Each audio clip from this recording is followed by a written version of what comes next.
leftover na longganisa, no problem. Tara, luto tayo.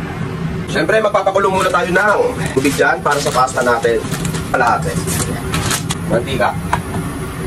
Ngayon, lalagyan natin ng salt. Pinch of salt. Mga dalawa. Tapos itong maliit na kawali, dito natin ilalagay yung leftover na longganisa. Yan. Hiwain lang siya ng mga ganyan. Lagyan natin dito. So, ito pala yung parmesan cheese na hindi pa siya nagtutulong noon, nag-grind. Parmesan cheese, hiwain natin ng maliliit. Gawa na tayo ng sauce. Tapos kuha tayo dito ng tubig para lumambot na siya. So, may natira pang tubig. So, ilalagay na natin to ngayon yung parmesan cheese dito. Tutunawin pa natin.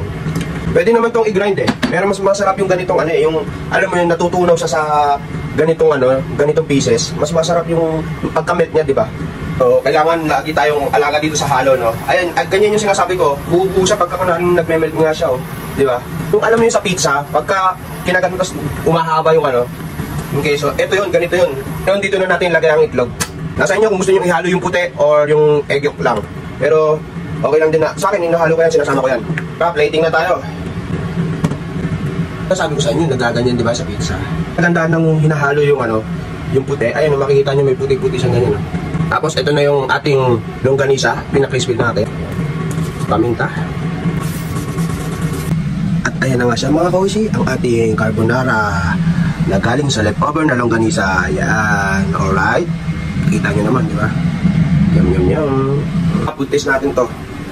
Honest review lang natin, no?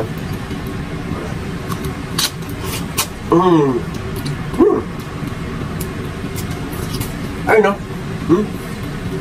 Nakita nyo naman yung paghagod ng keso. Ayaw magpaiwan. Ayun, no? Nakita nyo na, tapos yung longganisa niya.